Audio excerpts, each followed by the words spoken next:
Good morning, welcome to our intellectual quality और learning platform. तो हम अपने डेली करंट अफेयर सीरीज की ओर आगे बढ़ते हैं। उससे पहले कुछ मोटिवेशनल कोट्स के बारे में जानेंगे। जीत लो हर लम्हा, बीत जाने से पहले लौट कर यादें आती है वक्त नहीं। इसलिए अभी जो भी मौका मिल रहा है उस पर निरंतर फोकस करिए, क्योंकि यही समय अच्छा है आपकी सफलता की ओर। अगर आपका प्रयास 100% होगा तो सफलता अवश्य मिलेगी। इसलिए हर छोटी छोटी लम्हा को जीने की कोशिश करिए, ताकि आपके लाइफ में कोई भी चीज की कमी ना हो और एक दिन आप सफलता अवश्य हासिल करें। तो इसी के साथ हम अपने डेली करंट अफेयर सीरीज की ओर आगे बढ़ते हैं। उससे पहले आप सभी लोग टेलीग्राम ग्रुप पर जुड़ जाइएगा। यहाँ पे आपको सारे पीडीएफ प्रोवाइड होंगे हमारे यूट्यूब सेशंस के। तो चलिए 9 मई 2024 के सारे करंट अफेयर्स को डिटेल में कवर करेंगे, तो वीडियो के अंत तक बने रहिएगा। क्वेश्चन नंबर 1, हाल ही में पेंशन विभाग द्वारा सरकारी सेवानिवृत्त लोगों के लिए कौन सा एकीकृत पोर्टल लॉन्च किया गया है? तो राइट आंसर होगा भविष्य पोर्टल। भविष्य पोर्टल लॉन्च किया गया for the pension department for government retirees. जो गवर्नमेंट से रिटायर हो जाने के बाद जो उनको पेंशन दिया जाएगा, उस पेंशन को इंटीग्रेटेड पोर्टल के माध्यम से लॉन्च किया गया। उस पोर्टल का नाम है भविष्य पोर्टल। इस पोर्टल के माध्यम से पेंशन डिपार्टमेंट के जितने भी गवर्नमेंट ऑफिशियल्स हैं, वो लोग अपने पेंशन से रिलेटेड सारी जानकारी इस पोर्टल के माध्यम से देख सकते हैं। तो जानते हैं इसके डिटेल पॉइंट्स की ओर। केंद्र सरकार के पेंशन और पेंशन भोगी कल्याण विभाग ने बैंक ऑफ इंडिया के साथ मिलकर एक पोर्टल भविष्य लॉन्च किया है। बैंक ऑफ इंडिया की एकीकृत पेंशन भोगी पोर्टल 5 बैंकों की पेंशन प्रसंस्करण और भुगतान सेवाओं को एक ही विंडो में जोड़ती भी है।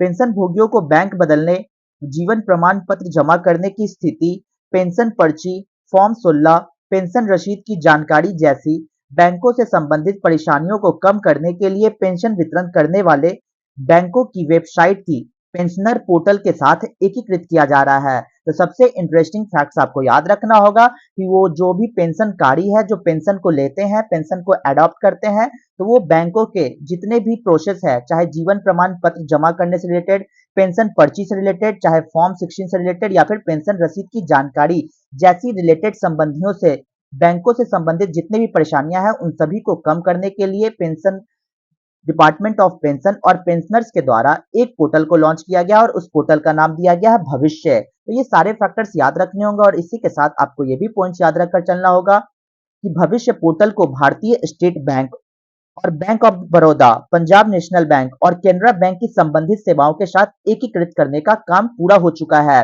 पेंशनकारियों की परेशानियों से संबंधित होने वाली जितनी भी शिकायतें थे, उनको एक पोर्टल के माध्यम से दूर किया जाएगा। तो ये सारे फैक्टर्स याद रखने होंगे। तो चलते हैं नेक्स्ट क्वेश्चन नंबर 2 की ओर। हाल ही में Oxford book store book cover award 2024 से किसे सम्मानित किया गया? तो राइट आंसर होगा भाभी मेहता। भाभी मेहता को हाल ही में Oxford book store book cover award से सम्मानित किया गया। तो जानते हैं इसके डिटेल पॉइंट्स की ओर। भाभी मेहता ने प्रदीप सेबेस्टियन की द बुक ब्यूटीफुल के लिए नौवा Oxford book store book cover awards 2024 जीता और कार्यक्रम का आयोजन इंडिया हैबिटेट सेंटर में किया गया।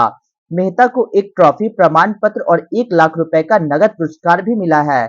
नौवे Oxford book store book cover award 2024 के विजेता की घोषणा करते हुए जूरी का अध्यक्ष डॉक्टर अलका पांडे ने कहा कि Oxford book store book cover award एक लेखक की कथा है जो रुचि और जुड़ाव को उजागर करने और प्रदर्शित करने के लिए उपयुक्त है। इसी के साथ आपको ये सारे फैक्टर्स याद रखने होंगे कि हाल ही में 9th Oxford book store book cover award से किन्हें सम्मानित किया गया? तो राइट आंसर होगा भाभी मेहता को सम्मानित किया गया Oxford book store book cover award से। साथ ही साथ आपको ये भी फैक्टर्स याद रखने होंगे कि कौन सा एडिशन चल रहा था, तो 9वां एडिशन चल रहा था। और इसी के साथ इस इवेंट का ऑर्गेनाइजेशन कहाँ पे किया गया? तो इंडिया हैबिटेट सेंटर में इसका आयोजन किया गया। ये सारे फैक्टर्स को याद रखकर चलना होगा और साथ ही साथ सबसे हिस्टोरिकल बैकग्राउंड अगर याद रखनी होगी तो 1919 में स्थापित ऑक्सफोर्ड बुक स्टोर को Oxford book store book cover award पुस्तक डिजाइन में उत्कृष्टता के लिए अपनी तरह का पहला पुरस्कार शुरू किया गया था। तो ये सारे फैक्टर्स याद रखने होंगे कि Oxford book store book cover award कब शुरू किया गया था? तो साल 1919 को शुरू किया गया था। तो ये सारे फैक्टर्स याद रखकर चलने होंगे। तो चलते हैं नेक्स्ट क्वेश्चन नंबर 3 की ओर। हाल ही में किस देश ने पहली बार निःशुल्क योग कक्षाएं शुरू की है? तो राइट आंसर होगा पाकिस्तान। पाकिस्तान के द्वारा हाल ही में शुरू किया गया free yoga classes for the first time. पहली दफा ऐसा हुआ कि पाकिस्तान ने फ्री योगा क्लासेस को शुरू किया है। तो जानते हैं इसके डिटेल पॉइंट्स की ओर। वैश्विक सुर्खियों बटोरने के बाद प्राचीन भारतीय शारीरिक, मानसिक और आध्यात्मिक अभ्यास योग आधिकारिक तौर पर पड़ोसी देश पाकिस्तान तक पहुंच गया है। इस्लामाबाद कैपिटल डेवलपमेंट अथॉरिटी के अधिकारी का फेसबुक पेज के अनुसार इस्लामाबाद मेट्रोपॉलिटन कॉरपोरेशन ने राजधानी में पहली बार F9 पार्क में मुफ्त योग कक्षाएं शुरू की है। इसी के साथ योग आमतौर पर भारत से जुड़ा हुआ है और पाकिस्तान में योग सिखाने के लिए अधिक औपचारिक संस्था नहीं है। हालांकि व्यक्तिगत रूप से लोग योग अभ्यास के भौतिक भाग को पसंद भी करते हैं। तो ये फैक्टर्स याद रखने होंगे कि पूरी तरीके से जो वैश्विक सुरक्षा में हमारे योग है, जो हमसे रिलेटेड प्राचीन भारतीय शारीरिक मानसिक और आध्यात्मिक अभ्यास योग जो हमारे भारतीय से रिलेटेड है, और इसी के दौरान पाकिस्तान ने इसको भी अडॉप्ट कर लिया है। और इसी के दौरान आपको ये भी फैक्टर्स याद रखने होंगे कि पहली बार ऐसा हुआ कि फ्री योगा क्लासेस को शुरू किया गया पाकिस्तान के द्वारा। तो ये सारे फैक्टर्स याद रखकर चलने होंगे। तो चलते हैं नेक्स्ट क्वेश्चन नंबर 4 की ओर। पुरुष और महिला दोनों श्रेणियों में थॉमस और उबेर कप 2024 का हाल ही में विजेता कौन बना है? तो राइट आंसर होगा चाइना। चाइना बना है थॉमस और उबेर कप 2024 के मामले में मेंस और विमेंस कैटेगरी में दोनों में विजेता टीम बनी है चाइना की टीम। तो जानते हैं इसके डिटेल पॉइंट्स की ओर। पीपुल्स रिपब्लिक ऑफ चाइना ने चिंगदू में प्रतिष्ठित 2024 बीडब्ल्यूएफ थॉमस और उबेर कप फाइनल में पुरुष और महिला दोनों खिताब जीतकर शीर्ष बैडमिंटन राष्ट्र के रूप में अपना सिंहासन फिर से हासिल कर लिया है। तो सबसे इंटरेस्टिंग फैक्ट्स आपको ये याद रखनी होगी कि थॉमस और उबेर कप बैडमिंटन से रिलेटेड ये एक गेम है और इस कप का आयोजन हाल ही में चेंगडू में किया गया था। और इसी चेंगडू में पीपुल्स रिपब्लिक ऑफ चाइना के द्वारा मेंस टाइटल और विमेंस कैटेगरी के मामले में दोनों कैटेगरी में चाइना टॉप पर रहा और इन्हीं ने badminton nation by winning both men's and women's titles at the prestigious 2024 का अवार्ड चाइना के द्वारा जीता गया। यह उल्लेखनीय उपलब्धि 2012 के बाद पहली बार है कि चीन ने पुरुष और महिला दोनों विश्व टीम चैंपियनशिप जीती है और थॉमस एंड उबेर कप का 2024 संस्करण 27 अप्रैल से 5 मई 2024 तक चेंगडू चीन में ही आयोजित किया गया था। तो ये सारे फैक्टर्स याद रखने होंगे कि किस तरीके से चीन ने दोनों मेंस के कैटेगरी और विमेंस के कैटेगरी में जीत को हासिल की। और ये एक बैडमिंटन से रिलेटेड गेम का आयोजन किया जाता है जिसका आयोजन हाल ही में कहां पे किया गया था? तो चीन के चेंगडू में इसका आयोजन किया गया था। तो जानते हैं इसके पीछे की वजह और डिटेल पॉइंट्स की ओर कि आखिर थॉमस कप क्या है। चीन ने इंडोनेशिया को 4-1 से हराकर 11वीं बार थॉमस कप को जीता। आपको यहाँ पे पॉइंट्स याद रखने होंगे कि चीन कितनी बार जीत चुकी है इस कप को? तो 11th बार चीन इस कप को जीत चुकी है। इसी के साथ थॉमस कप में हमारा भारत समेत 16 टीमों ने हिस्सा लिया था। हालांकि भारतीय टीम क्वार्टर फाइनल में चीन से 3-1 से हार गई और चैंपियनशिप से बाहर हो गई। भारतीय टीम ने 2022 में पहली बार थाईलैंड के बैंकॉक में आयोजित थॉमस कप जीता था। तो आपको यहाँ पे एक और पॉइंट्स को याद रखने होंगे कि हमारा भारतीय टीम साल 2022 की बात है जब पहली बार थाईलैंड के बैंकॉक में ये थॉमस कप का आयोजन हुआ था और इस थॉमस कप को हमारा भारत टीम पहली बार इस कप को जीता था, थॉमस कप को जीता था। तो कब जीता था? तो साल 2022 में। इसका आयोजन कब हुआ था, कहाँ हुआ था? तो बैंकॉक के थाईलैंड में और 2022 में इसका आयोजन हुआ। इसी के साथ आपको ये भी पॉइंट याद रखने होंगे कि थॉमस कप को विश्व पुरुष बैडमिंटन टीम चैंपियनशिप के रूप में भी जाना जाता है। तो यानी कि थॉमस कप पूरी तरीके से world men's badminton team championship से रिलेटेड रखता है और इस कप का नाम अंतरराष्ट्रीय बैडमिंटन महासंघ के संस्थापक अध्यक्ष सर जॉर्ज थॉमस के नाम पर रखा गया था। तो यह है हिस्टोरिकल बैकग्राउंड कि थॉमस कप किस तरीके से टोटल इसका नामकरण किया गया और साथ ही साथ इस थॉमस कप से रिलेटेड है मेंस टाइटल। तो ये पॉइंट्स को याद रखना होगा और ये भी पॉइंट्स याद रखने होंगे कि पहला थॉमस कप साल 1948-49 में आयोजित किया गया था और फाइनल में डेनमार्क को हराकर मलेशिया ने जीता था। इंडोनेशिया ने इस आयोजन में सबसे सफल टीम रही जिसने इसे 14 बार जीता है और चीन ने यह खिताब 11 बार जीता।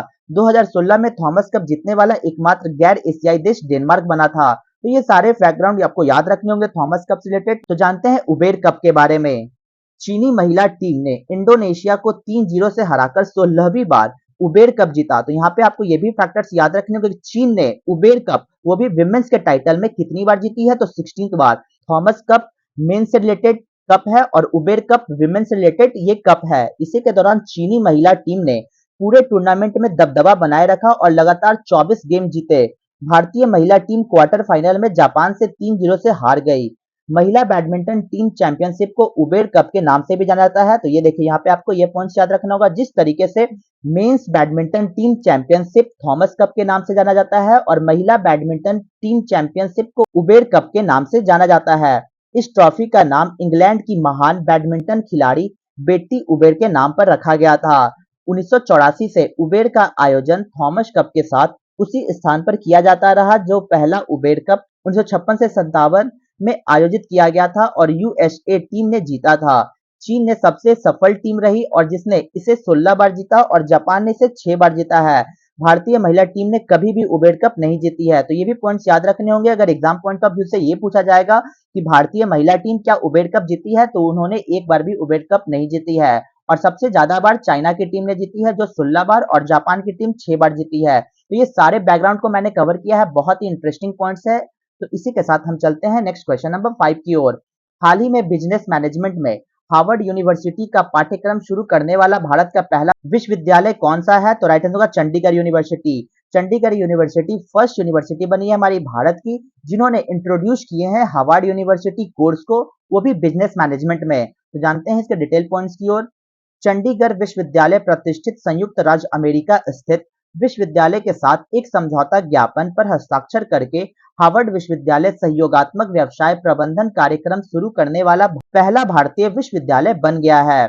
चंडीगढ़ विश्वविद्यालय के चांसलर सतनाम सिंह संधू ने एकेडमिक सहयोग को बढ़ावा देने के लिए हार्वर्ड बिजनेस स्कूल ऑनलाइन के प्रबंध निदेशक क्रिस्टन मेनार्ड के साथ एक समझौता ज्ञापन पर हस्ताक्षर भी किए। तो ये सारे फैक्टर्स याद रखने होंगे कि चंडीगढ़ यूनिवर्सिटी पहली हमारे भारत की यूनिवर्सिटी बनी है जिन्होंने लॉन्च करने वाली है Harvard university collaborative business management program को। तो ये फैक्टर्स को याद रखने होंगे कि हमारा भारत का पहला चंडीगढ़ यूनिवर्सिटी बना है बिजनेस मैनेजमेंट जो कि हार्वर्ड यूनिवर्सिटी की एक कोर्स है उसको शुरू करने वाला। क्वेश्चन नंबर 6 की ओर। हाल ही में नया कोविड-19 वेरिएंट फ्लर्ट कहां आया है? तो राइट आंसर होगा यूनाइटेड स्टेट ऑफ अमेरिका में देखा गया न्यू कोविड-19 वेरिएंट जिसका नाम रखा गया फ्लर्ट। तो जानते हैं इसके डिटेल पॉइंट्स की ओर। संयुक्त राज्य अमेरिका में कोविड-19 वेरिएंट का एक नया परिवार जिसे फ्लर्ट नाम दिया गया है तेजी से फैल रहा है। नए कोविड-19 वेरिएंट का यह समूह ओमिक्रॉन JN.1 वंश का है और ये KP2 और KP1.1 म्यूटेशन है जिन्हें पिछले ओमिक्रॉन वेरिएंट की तुलना में अधिक संक्रामक माना जाता है। वर्तमान में अमेरिका में दो फ्लर्ट वेरिएंट की पहचान की गई है। पहला का नाम है KP.2 और दूसरे का नाम है KP1.1। इसी के दौरान फ्लर्ट संस्करण KP1.1 जो अमेरिका में भी प्रसारित हो रहा है और लेकिन KP.2 की तुलना में कम व्यापक है। CDC के अनुसार वर्तमान में यह देश भर में लगभग 7.5% संक्रमणों का कारण बन चुकी है। तो ये फैक्टर्स याद रखने होंगे कि हाल ही में देखा गया कोविड-19 का नया वेरिएंट जिसका नाम रखा गया फ्लर्ट और ये फ्लर्ट तेजी से फैल रहा है कहाँ पे? तो यूनाइटेड स्टेट ऑफ अमेरिका में। तो ये फैक्टर्स को याद रखकर चलना होगा। तो चलते हैं नेक्स्ट क्वेश्चन नंबर 7 की ओर। T20 विश्व कप 2024 कहां आयोजित किया जाएगा? तो राइट आंसर होगा बांग्लादेश। बांग्लादेश में हाल ही में विमेंस T20 वर्ल्ड कप 2024 का आयोजन कहां पे किया जाएगा? तो बांग्लादेश में। तो जानते हैं इसके डिटेल पॉइंट्स की ओर।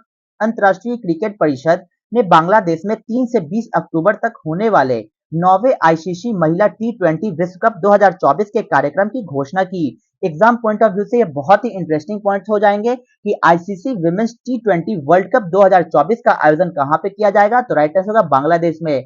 इसी के साथ इसका कौन सा एडिशन चल रहा है? तो 9th एडिशन चल रहे हैं ICC women's T20 world cup का। ICC की एक प्रेस विज्ञप्ति में ये कहा गया कि 10 टीमें बांग्लादेश के दो स्थानों पर ढाका के शेरे बंगला राष्ट्रीय क्रिकेट स्टेडियम और सिलहट के सिलहट अंतर्राष्ट्रीय क्रिकेट स्टेडियम में 18 एक्शन से भरपूर दिनों में 23 मैच को खेली जाएगी। मुख्य महिला T20 विश्व कप टूर्नामेंट के लिए ग्रुप ए के सभी मैच सिलहट के सिलहट अंतर्राष्ट्रीय क्रिकेट स्टेडियम में खेले जाएंगे जबकि ग्रुप बी के मैच ढाका के शेरे बांग्ला राष्ट्रीय क्रिकेट स्टेडियम में खेले जाएंगे। तो ये सारे फैक्टर्स को याद रखना होगा। सबसे इंटरेस्टिंग फैक्ट्स आपको ये याद रखनी होगी कि ICC women's T20 world cup 2024 का आयोजन बांग्लादेश में किया जाएगा और साथ ही साथ इसका 9th एडिशन चल रहा है। तो चलते हैं नेक्स्ट क्वेश्चन नंबर 8 की ओर। हाल ही में किसे कॉन्स 2024 में मानद पाम डी ओर से सम्मानित किए जाने की घोषणा की गई है? तो राइट आंसर होगा मेरिल स्ट्रिप। मेरिल स्ट्रिप को हाल ही में 2024 के कांस मानद पाम डी ओर से सम्मानित किया जाना है। तो ये फैक्टर्स को याद रखना होगा। तो चलते हैं इसके डिटेल पॉइंट्स की ओर। अनुभवी अभिनेता मेरिल स्ट्रिप को 14 मई 2024 को 77वें कांस फिल्म महोत्सव में मानद पाल्म दी ओर से सम्मानित किया जाएगा। तो यहाँ पे सबसे इंटरेस्टिंग पॉइंट्स याद रखने होंगे कि कांस फिल्म महोत्सव में मानद पाल्म दी ओर से सम्मानित किन्हें किया जाएगा, तो अनुभवी अभिनेता मेरिल स्ट्रिप को सम्मानित किया जाएगा। साथ ही साथ ये भी एग्जाम पॉइंट ऑफ व्यू से पूछे जा सकते हैं, कांस फिल्म महोत्सव में मानद पाल्म दी ओर का कौन सा एडिशन चल रहा है, तो 77वें एडिशन चल रहे हैं। रिकॉर्ड 21 ऑस्कर नामांकन और 3 जीत वाले स्ट्रिप भी समारोह में सम्मानित अतिथि होंगे। इसी के दौरान पुरस्कार सूची जूरी अध्यक्ष ग्रेटा गेरविग द्वारा प्रस्तुत की गई। कांस में स्ट्रिप की एकमात्र पिछली उपस्थिति में परिणाम स्वरूप 1989 की a cry in the dark में उनकी भूमिका के लिए सर्वश्रेष्ठ अभिनेत्री का पुरस्कार भी जीता गया था। साथ ही साथ 21 ऑस्कर नामांकन और 3 जीत के साथ रिकॉर्ड धारक स्ट्रिप को the deer hunter, out of Africa, Kramer versus Kramer, the devil wears Prada और जैसी क्लासिक फिल्मों में उनकी भूमिकाओं के लिए जाना जाता है। तो ये सारे फैक्टर्स को याद रखने होंगे कि हाल ही में 77वें कैंस फिल्म फेस्टिवल्स के दौरान पाल्म दी ओर से सम्मानित होने वाली महिला कौन है, तो मेरिल स्ट्रिप को सम्मानित किया जाएगा 14 मई 2024 को। तो ये सारे फैक्टर्स को याद रखना होगा। तो चलते हैं अपने रिवीजन बैच की ओर। 7 मई 2024 के सारे करंट अफेयर्स को रिवीजन मोड में कवर करेंगे। क्वेश्चन नंबर 1, हाल ही में आईसीसी द्वारा T20 विश्व कप के लिए किसे मैच रेफरी नियुक्त किया गया, तो जबगल श्रीनाथ को नियुक्त किया गया। क्वेश्चन नंबर 2, हाल ही में केंद्र सरकार ने कहा कि 8 रेलवे स्टेशनों का नाम बदला है, तो उत्तर प्रदेश का। क्वेश्चन नंबर 3, हाल ही में किस राज्य की अजरक कपड़ा कला को जीआई टैग मिला है, तो गुजरात को। क्वेश्चन नंबर 4 की ओर, हाल ही में जीएसटी अपीलीय न्यायाधिकरण के प्रमुख पद पर किसे नियुक्त किया गया, तो संजय कुमार मिश्रा को। क्वेश्चन नंबर 5, हाल ही में पहले स्वदेशी मानव रहित बम वर्षक विमान FWD-200B का अनावरण बेंगलुरु में किया गया। क्वेश्चन नंबर 6, हाल ही में यूनिसेफ इंडिया ने किसे अपना ब्रांड एम्बेसडर नियुक्त किया है, तो करीना कपूर को। क्वेश्चन नंबर 7 की ओर, हाल ही में यूनेस्को गिलर्मो कैनो पुरस्कार 2024 से किसे सम्मानित किया गया है, तो राइट आंसर होगा पैलेस्टीन को। क्वेश्चन नंबर 8, विश्व प्रेस स्वतंत्रता सूचकांक 2024 में भारत को कौन सा स्थान प्राप्त हुआ है, तो राइट आंसर होगा 159वां पोजीशन प्राप्त हुए हैं इंडिया को for the world press freedom index के मामले में। तो चलते हैं अपने क्वेश्चन ऑफ द डे की ओर। तो आज का हमारा क्वेश्चन क्या है, टिल नाउ हाउ मेनी जजेस of supreme court of India have been removed from office through impeachment. अब तक भारत के सर्वोच्च न्यायालय के कितने न्यायाधीशों को महाभियोग के माध्यम से पद से हटाया गया है, तो option A 1, option B 2, option C 3 और ऑप्शन डी नन। तो आपको आंसर कमेंट बॉक्स में देना होगा। तो यहाँ तक वीडियो को देखने के लिए thank you so much guys. Video को ज्यादा से ज्यादा हो सके तो लाइक शेयर और सब्सक्राइब करें ताकि और भी कंटेंट आपके पास पहुंच जाए। जय हिंद, जय भारत दोस्तों।